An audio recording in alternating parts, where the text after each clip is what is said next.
afternoon, everyone. It's great to be back with all of you. It's good to see you, good to be in this room. I'm glad everybody showed up today. Let's get back to work. We're going to begin with a few scheduling announcements. Tonight, as you all know, at 9 o'clock p.m. Eastern, President Trump will deliver a major address to the nation on protecting the integrity of our elections, and we encourage every American to tune in. On Friday, the president will travel to New York City to attend a FIFA reception at Trump Tower, followed by his attendance on Sunday at the FIFA World Cup between Spain and Argentina. His attendance will cap what has been the most watched, most secure, and most successful World Cup in American history. This is a fitting conclusion to a tournament that showcased America's ability to host the world on the grandest stage. Turning now to the economy. Tuesday's CPI report confirmed what President Trump predicted. Prices are falling, and this administration's economic policies are working. Inflation dropped 0.4% last month, beating expectations and marking the largest monthly decline in more than 6 years. Prices fell, including for gasoline, electricity, non-prescription drugs, car insurance, medical care services, and hotels, delivering relief for American working families. We also saw real weekly earnings rise in the month of June. For private sector workers, real wages have increased by roughly $1,000 since President Trump took office, after falling nearly $3,000 during the previous administration. This is real progress made possible by the president's pro-growth economic agenda. There is still more work to do, no doubt, which is why President Trump remains laser-focused on lowering costs and raising wages for working families across the country. Just last week, Walmart and Sam's Club announced they will be lowering prices on thousands of items in their stores across the country. Shoppers can expect meaningful savings on groceries, household essentials, outdoor living products, toys, apparel, and other everyday staples. As President Trump said, Walmart answered his call and stepped up in a big way, and we commend them for that. We hope other major retailers will follow the lead of this patriotic American company. While we're on the subject of helping working families get ahead, I want to remind everyone that the Trump accounts are now officially live. To date, and this is a new stat from the Council of Economic Advisors this morning, more than 6.5 million American children have been signed up for accounts so far, including my 2 kids, who I signed up during my maternity leave. There are a few things I want to make clear about this massively beneficial program that has the potential to literally transform the financial future of this country. First, any child under the age of 18 is eligible to have a Trump account opened in his or her name. This is a free investment savings account that costs nothing to open. Second, thanks to President Trump, every child born between January 1st, 2025 and December 31st, 2028 will receive a $1,000 seed deposit from the United States Treasury. Third, parents, guardians, relatives, and friends can contribute up to $5,000 per year combined for each child. Employers can also contribute up to $2,500 per year on a tax-favored basis, counting toward the annual cap. The president believes there is no better investment than in America's children. Government projections show that a child whose family maxes out contributions could see the account grow to nearly $300,000 by the time the child turns 18. This is, I think we can all agree, an enormously powerful head start toward the American dream. These funds can be used for college, starting a business, or purchasing a home. This is truly a transformational, nonpartisan program. So I encourage everyone listening with a child to establish a Trump account today for your child and tell everyone you know with children to do the same. The app is also incredibly inviting and easy to use for parents at home. Finally, let's turn to the border. Brand new numbers this week from the Department of Homeland Security and Customs and Border Protection confirm that for the 14th straight month, this administration has released 0 illegal aliens into the United States. Again, let me reiterate, the 14th straight month, not a single illegal criminal alien has been entered into our country, released into our country by this administration. Illegal crossings in June remained at historic lows, and southwest border apprehensions are down 94% compared to the same period under the Biden administration. These numbers speak for themselves. Thanks to President Trump's strong leadership and unwavering commitment to law enforcement, America has the most secure border we have ever had in our nation's history. The administration continues working to reverse the previous influx of millions of illegal aliens into our country by the Biden administration, and our law enforcement professionals, God bless them, are arresting criminal illegal aliens across the country, including those convicted of the most heinous and violent crimes. This past weekend alone, ICE arrested a Mexican national and gang member convicted of second-degree murder in California, a Dominican national convicted of aggravated manslaughter in New Jersey, a Saudi national convicted of indecent liberties with a child in North Carolina, a Mexican national convicted of continuous sexual abuse of a child in California, a Nicaraguan national convicted of second-degree child molestation in Rhode Island, and a Mexican national convicted of lewd acts with a child under 14 with force in California. These are egregious crimes, and again, I think we can all agree that none of you would want these individuals living in your communities, and you have this administration to thank that they are on their way back home. The American people delivered a decisive mandate to arrest and deport these dangerous criminals, and President Trump is wholeheartedly committed to delivering on that mandate every day. He will never waver in his duty to defend our homeland and protect the American people, and he has proven without a shadow of doubt that the chaos and the lawlessness that we saw every single day at the border and across our country under the Biden administration was a choice, and it is a choice this president has chosen not to make. While this work is far from finished, the border is secure, and deportations will continue. With that, I'll take your questions today. I look forward to doing so. I know there's a lot of news. We have two people in our new media seats today, Rachel Bade and Ben Black. Rachel, why don't you kick us off? Ben will give you a question, and then we'll get to the rest of all of you. Thanks, Rachel. Thanks, Caroline. Welcome back to the briefing room. Congrats on your baby. Two questions, Sure. if I may. The first one, a fun one for your first day back. You now have two babies under 2 years old. I do. As someone who has a 4-year-old, I can only imagine how little you are sleeping right now. What is your one tip or secret to women who want to have it all, the kids and the hard charging career? Well, thanks for the question, Rachel, and it is really good to be back with all of you. I don't think there is a secret. You just have to show up every day and keep going, and it really does take a village. Take the opportunity to shout out to my husband, who's home with our babies right now. I look forward to returning home later to be with them, but it's challenging. But for me, I view this as more than a job. I view this as public service on behalf of a president who I firmly believe in everything this administration is doing and really creating a better country for my children and their future, and I'm very grateful for that. Blessed to both be working in this job, but also to have two beautiful babies at home. And as you know, Rachel, and any mom in this room knows, there's nothing better than being a mother. So thanks for the question. Babies are the best. Okay, a question about tonight. There are a lot of Republicans in this town who very much support the SAVE Act and want to make sure, our elections are upheld, election integrity, top priority for them. But some of them are concerned that tonight's primetime address might focus on, elections of the past, relitigating them rather than voter concerns of today. I'm wondering, can you tell us if the president tonight is going to talk about the economy? You just talked a lot about the economy and what we're seeing there.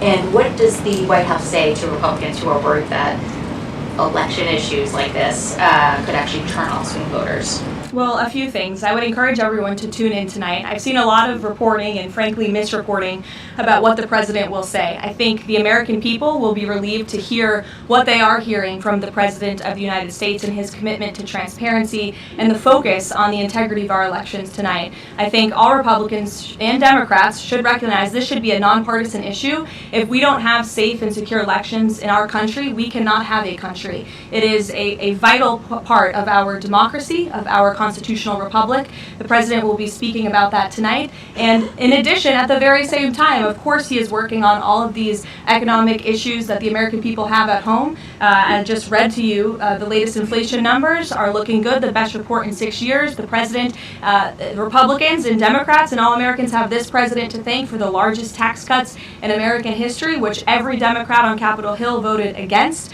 You have this president to thank for the Trump accounts for our children and securing the future of the American dream. So this president is doing a lot, but obviously safe and secure elections are a true tenet of our constitutional republic, and the president will be speaking about that tonight. Thank you. And Ben, please. Hey, so I'm from England. I've been following the World Cup all around, absolutely loving it.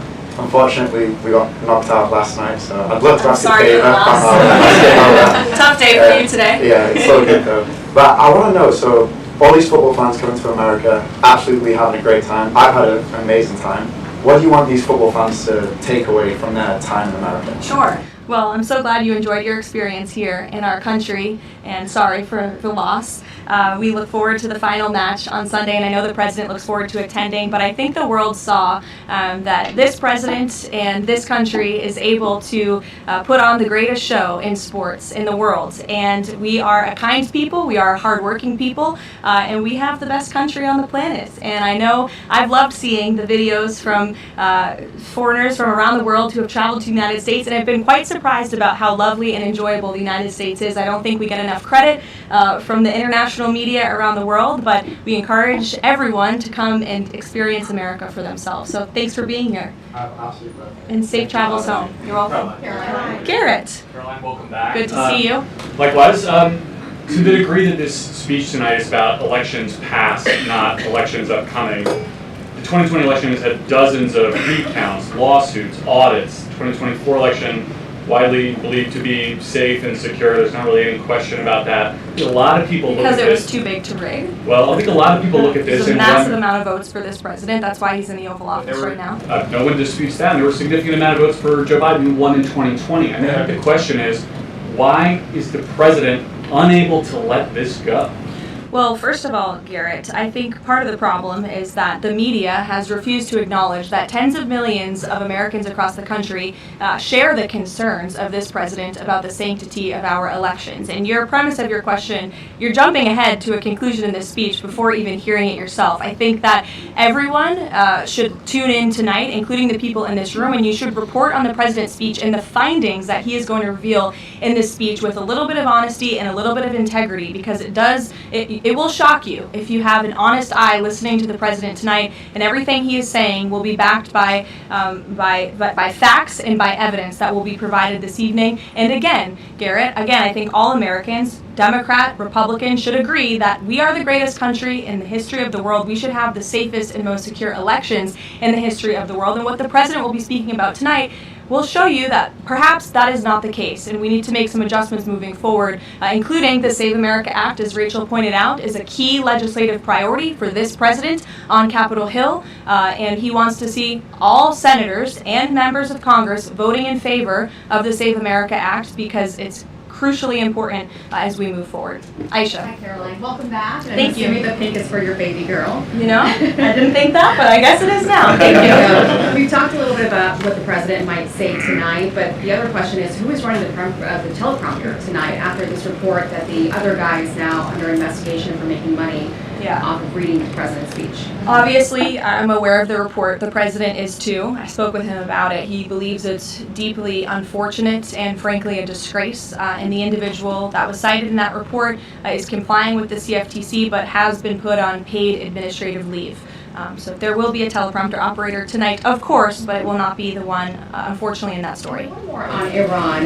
The Vice President, J.D. Vance, went on this podcast with Joe Rogan yesterday, talked about Israel, in which he said that there are some people within their system that we know beyond a shadow of a doubt who are manipulating and trying to change American public opinion to keep the war going on indefinitely.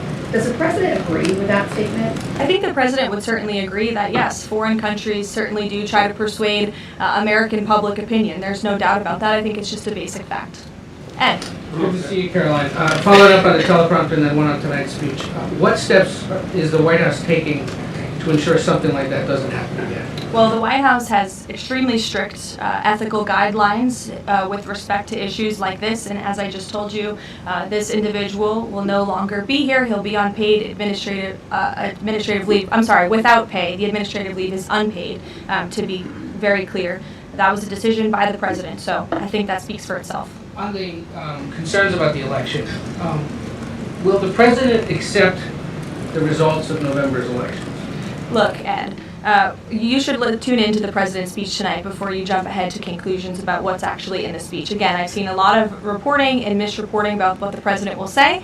We hope CBS will take the speech and all Americans should take it. Okay, but I'm not presuming it. Is that what he accept the results? Caroline, on two questions on the Trump account. First, following the birthright citizenship case, is there concern that babies that are born to illegal immigrants here in the United States are not excluded from these accounts? And also, since the $1,000 per child from the Treasury seeds these accounts, can you assuage concerns from those who feel this is wealth redistribution? I would certainly not describe it as that. As you know, this was an incredible private-public partnership. We had incredibly generous Americans, Michael Dell, and many others who contributed to the fund for the Trump accounts. So that money will then be passed along to America's children, which I think is a great thing that all Americans from all political persuasions can agree upon. With respect to your question on birthright citizenship, I think the President has made his view and the White House has made our view on this case quite clear. We're going to continue to move forward to work with Congress, hopefully in the future, to remedy this problem in our country and to ensure that we cannot have this scam continuing where you have foreigners from all around the world traveling to our country to give birth to babies who are then given the greatest privilege on the face of the planet, American citizenship. That's not how our founding fathers intended this country to work or to operate, and the administration is committed to finding solutions to remedy that. Do they have access to the Trump accounts, those are children of those illegal aliens? That's not something I've discussed directly with the President, so I don't want to speak out of turn on that. As you know, Carrie, all American citizen children are able to access the Trump accounts as it stands right now. Sure, go ahead. Okay. Thank you very much, Mark Stone from Sky News. Can I switch to Iran, please? Sure. And specifically, the Manab school attack. 120 children dead, 26 of their teachers. A Sky News investigation released today points to all this being a tragic mistake by America, by the US military. So could you explain, please, why the President is repeatedly saying it wasn't America, when he hasn't actually, he says also that he hasn't even seen the report? I can't speak to the Sky News investigation respectfully because I have not read it. All I can speak to is what the President has said as I speak on his behalf, and the investigation continues, and we would defer you to the Department of War for further questions on it. Following up, if I may. Sure. I just want to My answer is understand. not going to change. I just want to understand why he consistently says it wasn't us, we didn't do this, when all the evidence and indeed the preliminary report, and we've spoken to a military insider who says this was human error. Well, that's the President's opinion, and at the very same time, he has said the Department of War is investigating the matter, and we would defer you to them for any questions with respect to the investigation, which obviously has not been released yet. I would defer you to them for further questions on it. But there's been, I think the President feels that way because he knows that our military always acts in good faith and absolutely never targets civilians or children, unlike the other side of this conflict, Iran, who is well known for killing women and children and innocent people in their country for a very long time. So you should focus on that in your reporting. Danny. Thanks, Caroline. Welcome back. Another World Cup question, much as it pains me.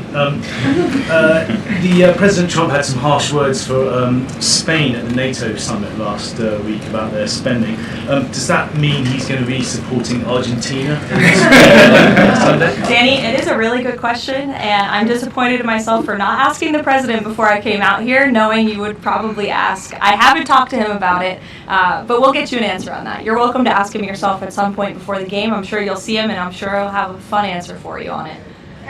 Sure, in the middle, go ahead. Sure, Jasmine, go ahead. Thank you, Caroline. Welcome back. Thanks.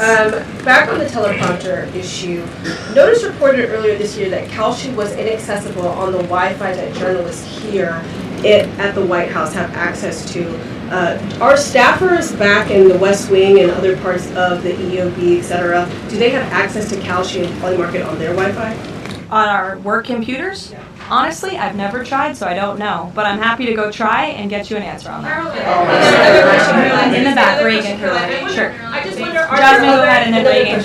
Are there any other White House staffers or people within the administration who are suspected of also placing bets on Kalshi or Polymarket or other things with some of this privileged information? Not to my knowledge, not that I've been made aware of. And as you saw, I think this played out exactly how it should. Kalshi notified the CFTC of suspicious activity. They investigated that, identified the individual, and he will now no longer be working at the White House. So I think that answers all the questions on this matter. Reagan. Thank you, Caroline. I have a question for you on the Save America Act and Sure. Senator Graham, and then a quick question on Iran. Sure. Trump said in one of his final conversations with the late Senator Graham that he was talking about the Save America Act and that he felt like they were in a great position with it. Do you anticipate that the Senate is going to be more aggressive to push the Save America Act in light of the fact that it was so important to Senator Graham so close to his death? Sure. Well, since I haven't had the opportunity, let me just express my sincere condolences to Senator Graham's staff and his family. He was beloved by so many here at the White House, especially the president, and I know that the news of his sudden passing was just tragic to all of us, especially the president, who considered him a dear friend. The Save America Act, as I said, Reagan, is of vital importance to this president, and he wants to see it move forward. I understand that Capitol Hill and Speaker Johnson are moving forward with attaching as many elements of the Save America Act as possible to the Budget Reconciliation 3.0. Here we go. The president is supportive of that process, and he hopes that Republicans will vote for this important piece of legislation. The Budget Reconciliation bill not only will address the Save America Act, but also ensure important aid for our farmers and our war fighters, which the president supports as well. Brian. Thank you, Caroline. Welcome back. Thank you. On the Kalshi situation, I have just a few questions on that. Sure. This individual has been accused of making trades around the president's speeches for months. I mean, this has been going on since at least earlier this year, maybe even before that. Did the White House counsel have any awareness that this was going on with this individual? And if not, No. so if no, then why not? Is there any sort of plan in place to try to figure this out, to see if anyone else is doing this, or to track future people from, see if they're making these types of bets in the White House? Any discussions around that? Look, there are very strict ethical guidelines here at the White House that explicitly state not to do this, and the White House counsel's office makes that clear to all of us who sign up to work in government on behalf of the president. So I think there has been a plan in place. This individual unfortunately violated the plan, and therefore he's paying the consequences for it. I don't know why there's further questions That's one on problem. But then doesn't that leave open the possibility, even though there are the rules, I mean, there's no disputing those strict rules on this, but if there are no mechanisms in place, and then I'm not saying that there are, there should and should not be, but if there are none in place to try to track this happening inside the White House and inside the executive branch of the government, doesn't that leave open a possibility for this to keep happening or happening again, and these result in people making bets like this inside the administration? Again, there are very strict ethical requirements required by all staffers and officials here at the White House, and if they are violated, people will pay consequences for that, as you're seeing with this case. Libby. Caroline, welcome back. Thank you. I have a question about Senator McConnell, but first on Iran. President Trump has now greenlit strikes on Iran for nearly every day this week. Does the White House describe negotiations more at a standstill or essentially completely over? Well, I've spoken with the president about this as recently as an hour ago. Iran very much continues to talk to the United States of America and express that they want to make a deal with us because they are suffering devastating blows on behalf of our United States military. The reason, and this is important for the American people to understand, the reason for the recent strikes over the course of the last several days is because Iran violated the Memorandum of Understanding that we struck with them. Specifically, in the Memorandum of Understanding that they signed, they were not to fire on commercial vessels moving through the Strait of Hormuz. And unfortunately, they have made the tragic decision for them to do that. And President Trump is not going to sit by and allow these active acts of terrorism to take place in the Strait without ensuring Iran pays consequences for that, and that's what we are witnessing right now. I talked to him about this within the last hour. I mean, does he essentially seem fed up with these negotiations? And can you explain why the American people should think that a deal with Iran would even be worthwhile at this point, given the fact that they broke it already? Well, look at how bad they are behaving. It just proves the president's initial point for launching Operation Epic Fury in the first place. Iran can never obtain a nuclear weapon. That's why he launched Operation Epic Fury. They have suffered devastating blows to their military and their economy as a result. The president is always open and willing to diplomacy. He is the peace through strength president after all. After Operation Epic Fury, the conclusion of it, we did move forward into a diplomatic phase, if you will, but unfortunately Iran has since violated that. They have expressed they still want to make a deal to the president. We're talking to them, but again, and the president is not going to allow them to fire on ships in the Strait without paying a consequence for that. And I think just one more point, I think throughout this entire endeavor, the president has proved not just to Iran, but to the entire world that we can hit Iran anytime, anywhere, any place, and their ability to defend themselves has been essentially wiped out because of this president and Operation Epic Fury in the first place. Sure. Go ahead. Thank you so much. Welcome back. Thank you. 2 questions for you. If I can read 2 comments, one made by President Trump and one made by the Vice President on Iran. President Trump recently said, as far as I'm concerned, it's just a waste of time dealing with them. They're liars. There's something wrong with them. They are cuckoo. They are scum, sick people, vicious, violent people. And then Vice President Vance went on Joe Rogan last night and he said, I'm very frustrated by the Americans and frankly by people in other countries who say you cannot negotiate with the Iranians. So your response to these contradictions, because I think you can understand how that's confusing for Americans with this mixed messaging. And then second question for you, at least 6 Americans are still detained in Iran.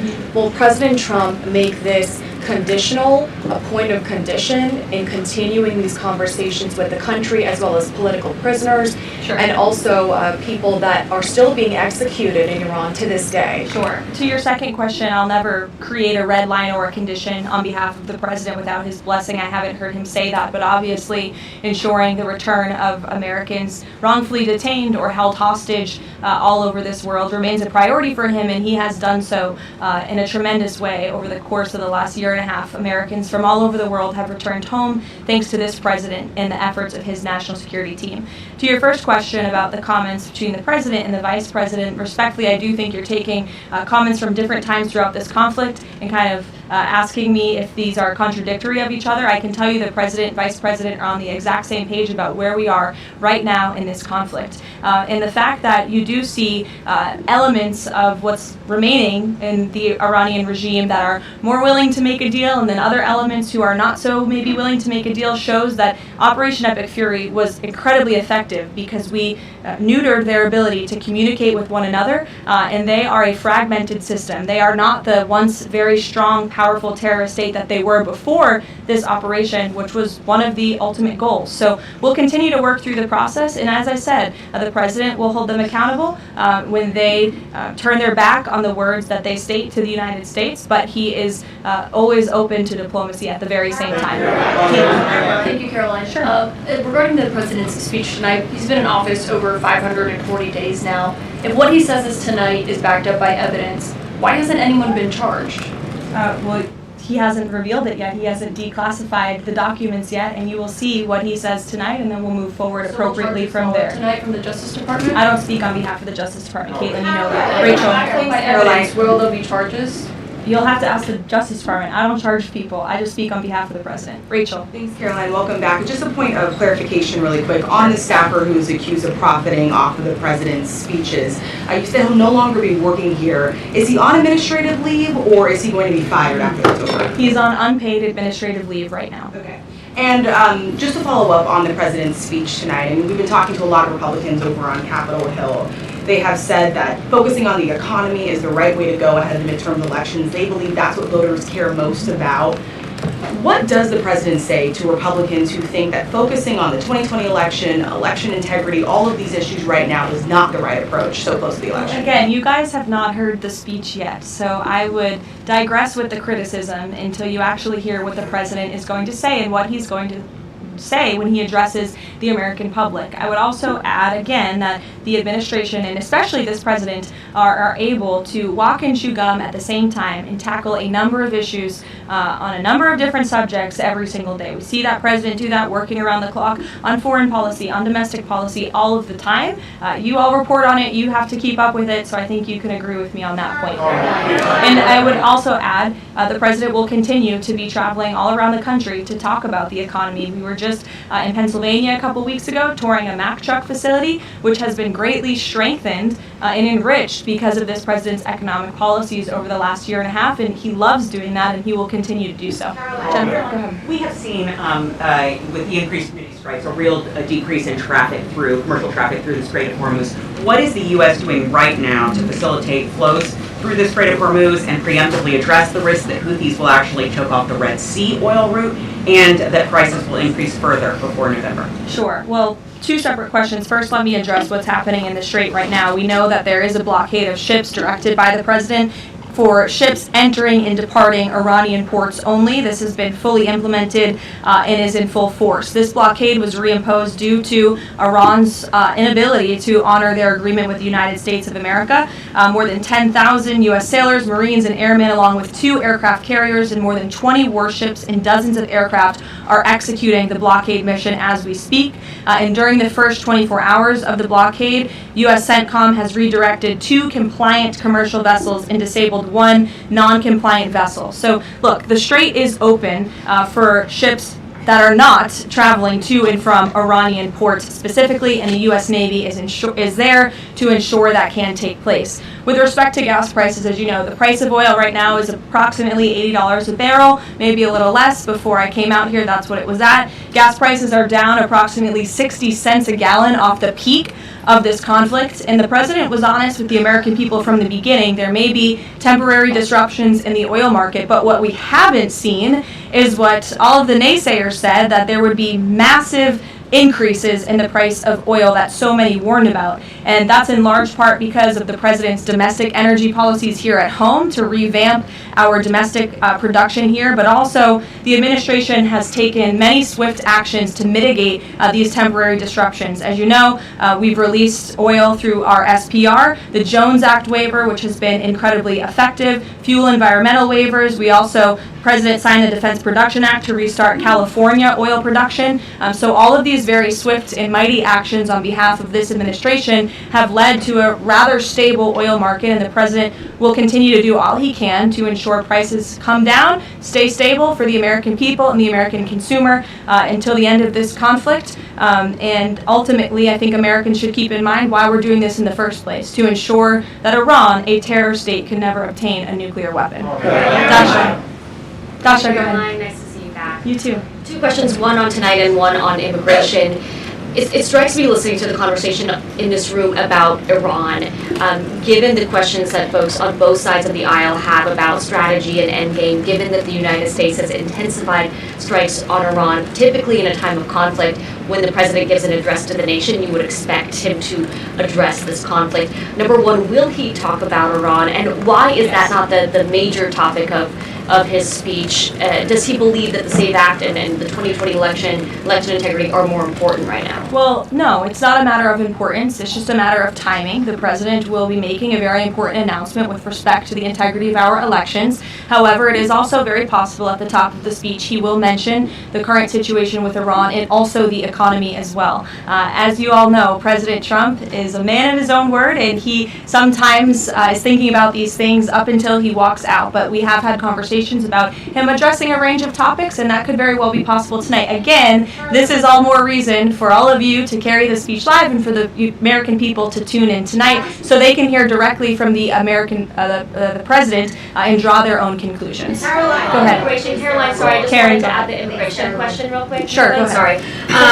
3 men were killed in ICE encounters in less than a week. As a result, DHS announced that it would end vehicle stops, and then President Trump urged them to change their position. Can you confirm whether vehicle stops are back on, and is the administration doing anything more to prevent these kinds of deaths, maybe accelerating distribution of body cameras, which weren't present in this case? So a couple of things. Vehicle stops are continuing. Verbal guidance has been given to all field offices across the country by the Department of Homeland Security. The President and the Secretary of Homeland Security are on the same page that vehicle stops are a necessary tool that ICE agents need in order to continue their deportation campaign of the worst illegal alien criminals from our country. With respect to body cameras, I know there's been some questions about that in recent days. Over half of all ICE field offices now do have body cameras, and the remainder of the field offices are expected within 60 days. It's been a slower rollout than we would have hoped, but that's because of the Democrats' decision to shut down DHS for several weeks. So we expect to fully execute on the promise of body cams to all field offices across the country very soon. Caroline. On the parasite outbreak related to Yes. produce, can you give an update on the administration's response to this? Are there federal officials on the ground in the hardest hit states right now doing any testing of production facilities or farms to try to figure out where this outbreak has started? Well, what I can tell you, having been back at the White House for just a couple of short weeks, I've been in meetings on this very topic, and I can tell you the White House is closely monitoring the situation, has a handle on the situation. We're committed to providing the CDC and the FDA the resources that they need, and we urge all Americans to follow CDC guidance on properly washing and cooking raw ingredients to prevent this foodborne illness. As you know, there has been an unusually high number of cases. There are typically thousands of cases of this outbreak every year, but there has been an unusually higher number, and that's why we're working with the FDA and other partners at the federal, state, and local level to increase detection methods, provide the guidance, and then also, most importantly, trace the outbreak back to its original source, which we are currently in the process of doing. Lack of permanent leadership at the CDC and FDA and any funding cuts, has that slowed the response to figure out where this outbreak has started? No, we've talked to the CDC and FDA specifically about that, and not at all. They have the resources they need to make sure that Americans are fully informed and protected from this illness during this time. Karoline, Karoline, welcome back. Thanks. Last year, the administration signed a critical minerals deal, mining deal with Kazakhstan for a little-known U.S. company. It was an agreement that President Trump and Howard Lutnick got tentative approval for with Kazakhstan's president in September. 6 days before the deal was signed, which was in November, the president's older sons with other partners took a 20% investment in a company related to the deal. What did the president know about his son's involvement in this arrangement, and when did he find out about it? From my understanding, Maggie, nothing. Spoken to the president and his family about this. They would absolutely never do anything that would put the president in a place of a conflict of interest. And we have timelines to give you and to provide you, which we did to the news media at the time when this story broke, to prove that very point that I just made. Just one second. So the president did not learn about it until it was in the media? That was when he found out? That's my understanding of the matter, yes. Sure. Go ahead. Thank you very Gary, I'll much. go to you after just. Thank you. Sure. Thank you. Go ahead. Me? Okay. Why don't we just- Okay, thank you very much. Starting in the back. Very welcome back. Okay. Thank you. Yesterday, Iran launched a drone attack against U.S. facilities in Erbil, threatening American personnel and the Kurdistan region, one of the American closest partners in the Middle East. What is your message to those responsible? And are you staying with your loyal ally in the Middle East and at least helping them to defend itself? Who launched the attack? You're saying Iran, Yes, of Kurdistan course. region. Well, I think I've addressed that previously in saying that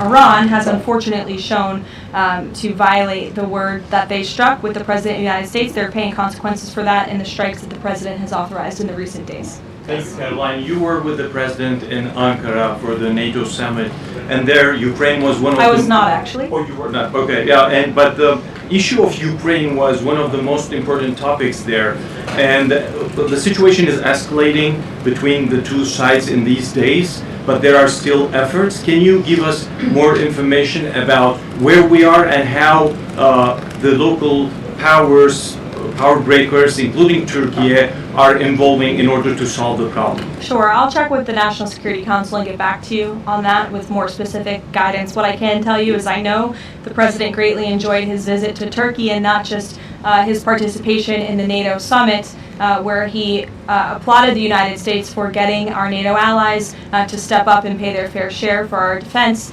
but also he greatly enjoyed his time with President Erdogan in Turkey and appreciates the bilateral relationship between our two countries. Kara. Hi, Caroline, welcome back. Thanks. Contrary to what the mainstream media is reporting, Americans that I speak to care deeply about election integrity. This is true.